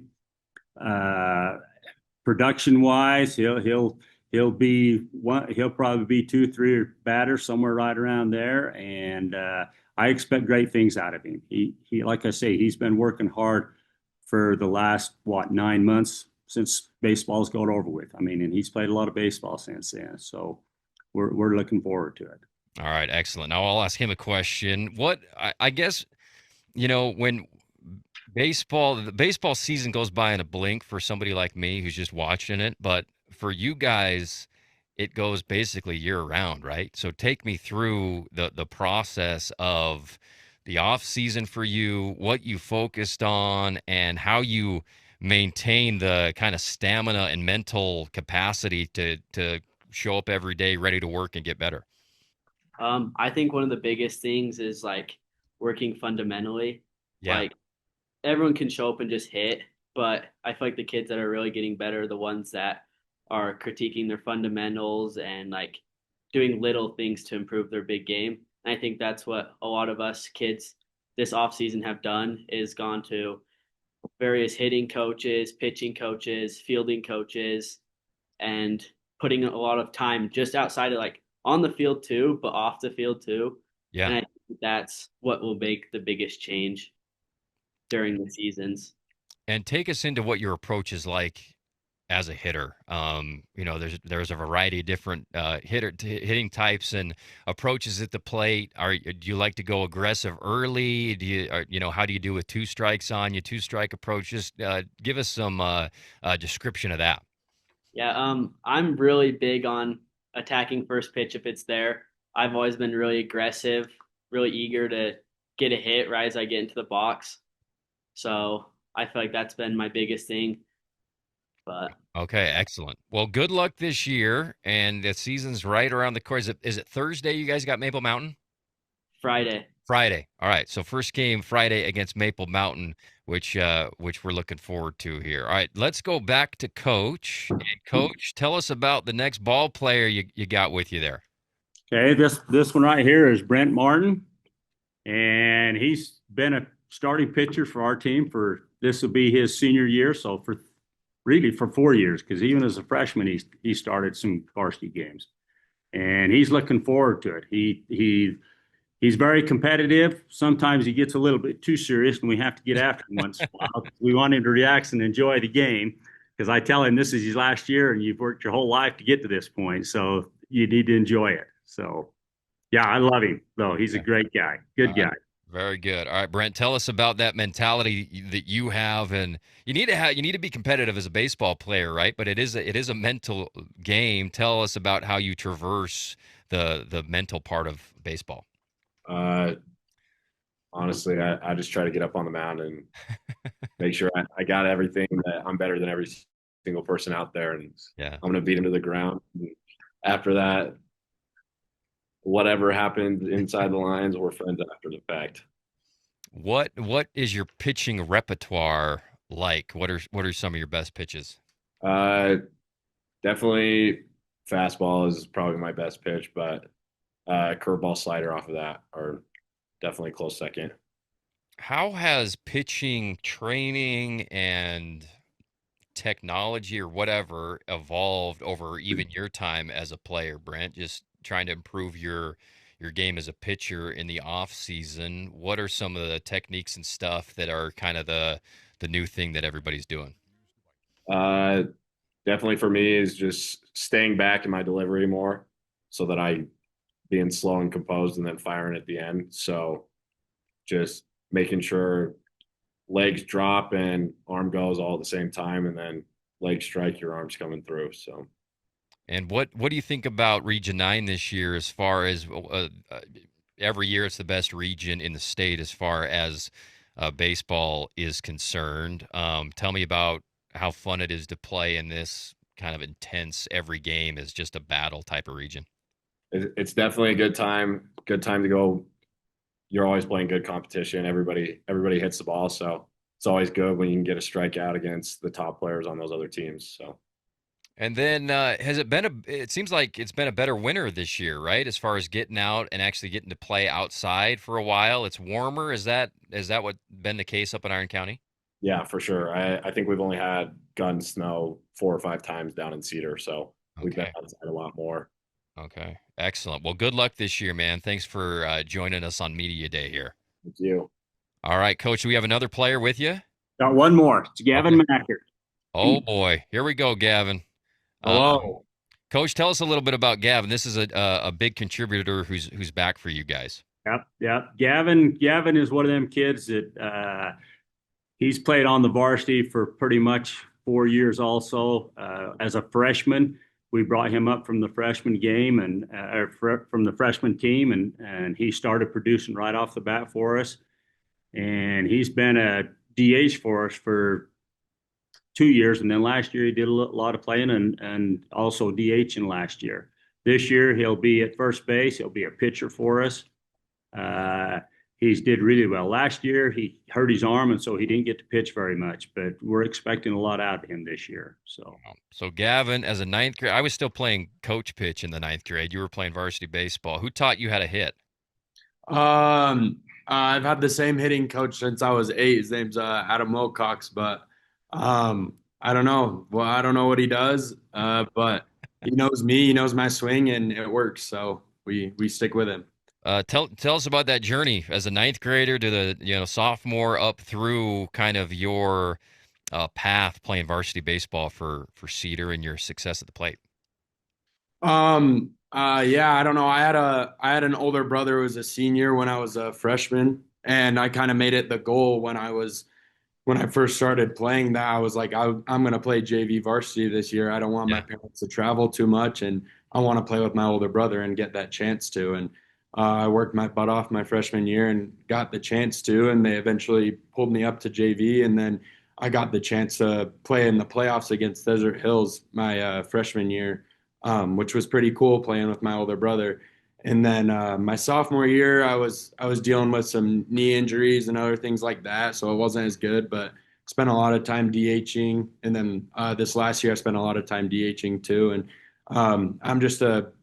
I'm a big kid. I can put the bat on the ball, and it seems to do well for me. And I just try and keep a positive mentality and hit the ball hard. Where do you go when you really get it good? Is it you go left center, right down the line? Where does the ball normally go when everything goes right? Yeah, I'd say gap to gap up the middle. I'd say that's kind of my go-to when I really piece a ball. That's kind of my go-to. All right, that's Gavin Mackert. Has had a tremendous career for the Cedar Reds, and will be a big component in their success this year. Thanks a lot, Gavin. Thanks for making time for us, man. Yeah, thank you. All right, let's go back to Coach Larson and finish up. Tell us about these early games, Coach. Maple Mountain Box Elder, Mountain View should have some highly competitive opponents early for the program, right? Yeah. Yeah, we've actually got another game that's probably not on your list right there, but we'll play Springville right off the bat. So we'll play Springville, sorry. and then Maple Mountain right off the bat. Okay, great. On those 2 days. And you know what? We're just looking forward to these tournaments that we're going to down St. George. We'll actually play in the Dixie one, and then the Snows Canyon one, and then the Desert Hills tournament. Okay. And with the pitching that we have, because we feel like we've got the best pitching staff that we've had in Cedar City for a long time, and I think we've got enough pitchers that we can play a lot of games, and we're not going to be hurting for that. And sorry. I was just going to ask a little bit more on the pitching rotation. Just a couple of the names. You mentioned a couple of these guys will be pitching, but I guess give us a little bit more about some of the guys we should expect on the mound this year. You're going to see Collins Corey. Collins Corey's seen a lot of varsity football last year, and he's kind of our closer in a lot of the games with us, and did exceptionally well. We've got Carver Tom, who didn't throw a lot for us last year, but he's been working on it to become a pitcher, and he throws the ball pretty good, and he'll play third base for us and pitch. And another kid that we have who is a junior, and that's Tyson Hewlett, and he's got a okay speed, but he's got a curveball and a changeup that will just blow your mind. I mean, he's fun to watch. He's really fun to watch. Okay, well, we can't wait, Coach, and hopefully some of the Washington County folks will be able to see Cedar down here when you're playing in these tournaments in St. George over the next couple of weeks. Thank you so much for the time, Coach. Good luck this year, and we can't wait to see you live and in living color coming up here soon. Hey, I appreciate you very much. Thank you. Good to see Doing you. great. Thanks for having us. Yeah, absolutely. Good to have you here. Let's start with looking at the lineup a little bit. And, you know, every year you lose guys. Every year you kind of have guys come up. But give me just an evaluation of something you're confident in with this. Let's start with the offense, I guess. Sure. Confident that you guys will be able to do well, and maybe something that you still have some question marks about this year. Yeah, sure. We're really happy to have 5 or 6 guys back with us in our offensive lineup. We lost a couple contributors offensively last year. Bryce McCauley, Zane Staley. But, you know, we have a mainstay of kids that were young, and now we got 3 seniors that have been all in, and they've been earning their stuff since they were sophomores, and they're anxious to go. And we've got a good supporting cast of a couple juniors with Lonnie Matsuoka and Joey Monty.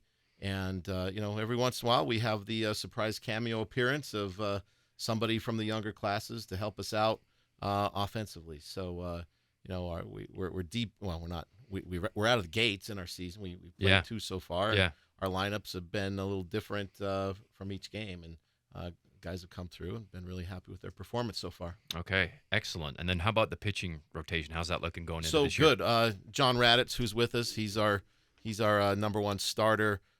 Jack's with us. He's also our number 2 starter, and we have a sophomore, Karsten Goebel, who's our 3rd guy that we go to, and we have a good supporting cast of backup guys to come in the middle. Okay, excellent. Let's talk about John Raditz. Just tell me about what he brings to the table on the diamond, Coach, and off as a leader. So John brings experience. We threw John in the fire when he was a sophomore, and you know, he threw a no-hitter against Desert Hills, and was super competitive in a lot of other games. Picked up a couple wins for us, and I think coaches in the region probably think that he's been around for 8 or 10 years, and John's kind of like a player coach for us right now. If we need a guy to go hit fungos, he'll go hit fungos. If he needs to get in the minds of our younger sophomore pitchers, he's kind of like the the bullpen whisperer for us, and it's great to have him with us again, and he brings a lot of experience and stability. What do you tell these young guys, John, when it comes to when you're talking to a young kid who's maybe going into their first chance at pitching varsity? What's some of the key wisdom that you impart to these guys when it comes to being on the bump? Yeah, so a lot of the time, like I've been there, done that. Just relax. You're gonna be stressed out there. You're gonna say, "Oh, what if I don't do good? I'm not gonna be able to pitch next game. What if It's just you gotta relax, loosen up, have fun with the game. Like it's all about having fun. Don't have to take it too serious. All right. By the way, I got to compliment you guys on your jerseys and your hats. Those are slick looking. Holy cow. You are one of the leaders both on the mound and offensively for the squad. Tell me about when things are cooking for you, when you're hitting, what's going right? What are you seeing when you're on one of your hot streaks? What's that like? I'm just hitting wise, getting on base a lot. Like that's my goal right there is just get on base, be there to score, Like obviously I might not be running it, especially if I'm pitching, but as long as I'm on base, then that's another run right there. So what's the team philosophy when it comes to approach at the plate, Coach? I'm sure it varies kid to kid and based on experience and stuff like that, but what's that like at Hurricane? So it's kind of morphed over time. Early last year, our focus was on being more disciplined, not wasting swings on ugly stuff. And then we start to transition into maybe reducing it down to pitches that we feel good about hammering. Well, something that we can do damage with. And, just not giving swings away. And, we put a big emphasis on, like John said, about getting on base. We don't care how guys get on base. But we know this, if guys are getting on base, they're going to be in our lineup. And we don't care if that's getting hit by pitch. We don't care if that's, a weak infield single, just whatever we can do to get on base. Or if we blast one to the gap, that's also great, right? But if you can get on base, you're going to be in our lineup, and we stress that. We stress that a ton. John, do you remember, or give me maybe your favorite game from last year? Either you individually had a great game or the team played really well. Does one jump out? I think we had Dixie at home. I had a really good offensive game, and I think I had a double, a single, and probably a walk or something like that. Just offensively, that was probably one of my more favorite games. Pitching-wise, it was definitely my away Snow Canyon game. I felt like I pitched an amazing game there, and we came close to having the win, but just couldn't squeeze it out. But, yeah. Awesome. That's great. And then I was going to ask you, too, for a guy who can really rip the ball, the discipline to, like Coach was just saying, we just want you on base, to lay off pitches out of the zone and walk a bunch to help your on-base percentage. What's your discipline like that, and how has it evolved over time to take walks when they give them to you? I feel like a lot of the time in my sophomore year, I like to just swing out of my shoes just because, I was a sophomore, wasn't very smart, but over the years, it's been don't swing out of my shoes so much, make contact, and if it's not contact, get a walk, draw something, get hit by pitch, anything like that, just get on base, So absolutely. That's great. All right, that's John Raddatz, everybody. John, I'm going to have you introduce a teammate here. Tell me about Parker Selby, what he's like as a teammate and what he does well on the field for you guys. Parker is a great leader. I love Parker as a leader. He always takes charge of everything. And as a center fielder, nothing gets past this kid. Absolutely nothing. When I'm on the mound, fly ball goes out to Parker, I'm walking in the dugout. I know he's catching it no matter what. But love this kid. Awesome. All right, Coach, tell me a little bit about Parker. What kind of sets him apart as a high school outfielder? Parker has range like I've never seen before. He's got great closing speed. He reads things really well. He's super active out there. Great talker, great communicator, keeps everybody into it. Offensively, he's been our leadoff starting off this season, and he's been doing a great job there. And leadership-wise, he's our guy, right? He's our barometer. We're gonna go as Parker goes, and when Parker's having fun, everybody's having fun. And I just love, I remember Parker when he was a freshman stepping on the field, little tiny skinny kid with glasses probably bigger than his face. And, I was wondering, what are we going to get out of this kid? And it's just been amazing. And I can't say enough good about Parker. Excellent. That's a great endorsement. Parker, if you're talking to a young kid who's trying to get up to the varsity level to play baseball in the outfield, what's some tips or what's some coaching you would give them on? I mean, you're obviously blessed with ability and speed and stuff like that, but what are some things that, apart from that, somebody needs to do well to be an effective outfielder? Honestly, just always being in the game, thinking about what's coming next. Don't get lazy. Just be thinking of what's coming next and be ready at all times.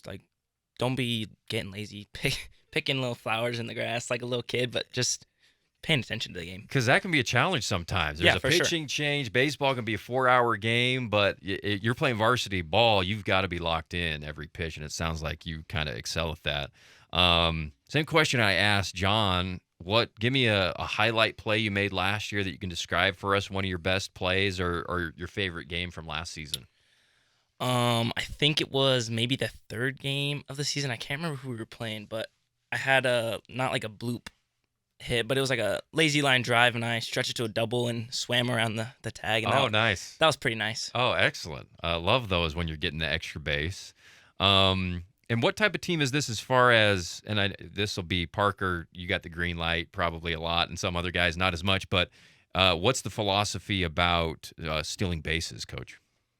So we have some guys, and Parker's one of those guys that at times we'll just give him the green light, and if he's got a favorable count and he wants to run on, and if this, score being what it is, Sure. the margin being what it is, clearly we don't want to do that when we're up 12 or if we're down 12, but if we're in a close margin, we'll give guys the green light sometimes to make a smart decision. One of the things that we've tried to do, especially the last 2 years and maybe even more this year, is give kids a little bit more ownership over the game, and that's not to everybody. That's not to our sophomores, but to our seniors that have been around a long time. They know a lot, and a lot of times we can turn them loose, and we trust them to make good decisions. Excellent. And then Parker, same question I asked John. Describe when you're cooking, you're on a hit streak or something like that. What's that like, and what are you seeing, and why is that happening when you're hitting well? Hitting well, honestly, just seeing spin good. The ball looks like a beach ball, honestly. Yeah. Just in the moment feels like nothing, honestly. Just like you're in the cage, taking swings. It's just easy. What's the trick when you got a 2-strike count and you're seeing a bunch of breaking pitches? How do you learn to effectively hit those? I mean, there's many a great player that get out of the game because they can't hit a curveball. What's your approach to those? 2-strike approach, up on the plate, and then if you get a breaking ball, just sit back and drive it to right field. Yeah, he makes it sound easy. I mean, he's just a natural, it sounds He's like. pretty good at it, too. Yeah. All right, Parker, tell us about Jack Fitzgerald. Oh, good old Jack. I love Jack. He's a great guy. One of my best friends. Great on the mound. He's got a lot of pop. He keeps the guys in the games. He has fun. So that's Jack for you. Does he work quick, or does he a more deliberate pace? He's pretty quick. I mean, Okay. he doesn't like go too fast, but he's good pace. Good pace. Okay, excellent. Come on down, Jack. Come on down. Tell us about Jack, Coach. So Jack loves baseball, and Jack loves his teammates. And Jack, along with these other two guys, the first guy to show up at the field, last guy to leave, always working on something. Jack's always got something on his sleeve. He's trying something new on the mound and just working really hard. Jack's got some personal offensive goals this year. We haven't talked about it, but I know he's working really hard sometime to get something over our right field fence. And I don't know if you've been to our place or not, but it's got to be all the way over. It's like a 40-foot screen. It's got to be all the way over. And he's done it in practice, and he's come close in games. And so he's got a lot of fight in him. And I love the way that he approaches things. And Jack has faced adversity. Jack actually missed our first game on Monday. He had pneumonia that he fought through yesterday on the mound. Oh, wow. Like legitimate pneumonia. And just he's a competitor. And along with the rest of our seniors, I love him to death. Okay. Jack, if somebody hits it out to right in Hurricane, obviously you've got to have the trajectory, but how far do you think you have to hit it in order to get it out taking into account the high wall? Definitely depends on where you hit it. Like pulling it, I'm definitely gonna say around 380 or above, Wow. and then anywhere else it has to be 400 plus. Man. It has to be like the perfect launch angle. Yeah. How close have you gotten? In practice, I hit it over. I pulled it. Okay. And then in game, I've hit the fence and net a couple times. So. Okay. Excellent. By the way, we've only had, to my knowledge, 3 people have gone. Oh, out really? Over that, yeah. Wow. And how long has it been this configuration? Since the field was built. Yeah, which was 2012. Oh, wow. Yeah. Yeah. So it's been a while. So Incredible. Bryson McCauley was our only player to have ever done that, and that was last year, and that was an exciting moment. Man, I bet. I believe Jack's going to hit that this year, maybe a couple times. Okay. All right, Jack. Let's do it, buddy. That'd be a great highlight. Let's see. Maybe shout out a couple of guys. Coach kind of referred to maybe some younger guys getting a chance in positions this year. Give me a name or two, and I know you probably want to name everybody, but just give me a name or two of guys that we might not know from last year, but will be kind of X factors this season for the Tigers. Definitely going to have to say our middle infield. We have a good trio going on. Bryce Fortune, Zach Peterson, Gianni Giamalva. They work really hard. Bryce is a sophomore. Super good hands, super good in the field. Gianni, he's such a hard worker, super fast, great bat. Okay. Excellent. Jack, tell us about your best AB from last year. Oh. Do you remember? Yeah, it's definitely going to have to be against Cedar. Okay. It was the bottom of the 7th at home, and I was working it was like a 12-pitch at bat, and there's runners on third and second, and then he just threw a slider low and in, and I just poked it over the right fielder's head for a triple. Oh, amazing. Love those where you can just wear out the pitcher. You can see him just getting so wet because you just keep fouling it off, staying alive, and then you poke one for an extra base hit. Excellent. That's Jack Fitzgerald. Good luck this year, Jack. Thank you. Thanks for coming. Parker Selby, John Raditz, and Coach Steve Pearson for the Hurricane Tigers. Coach, thank you so much. Thanks We'll for be having out us. to the ballpark this year on ESPN 97.7, and we're going to take a quick break. We'll be back with more right after this.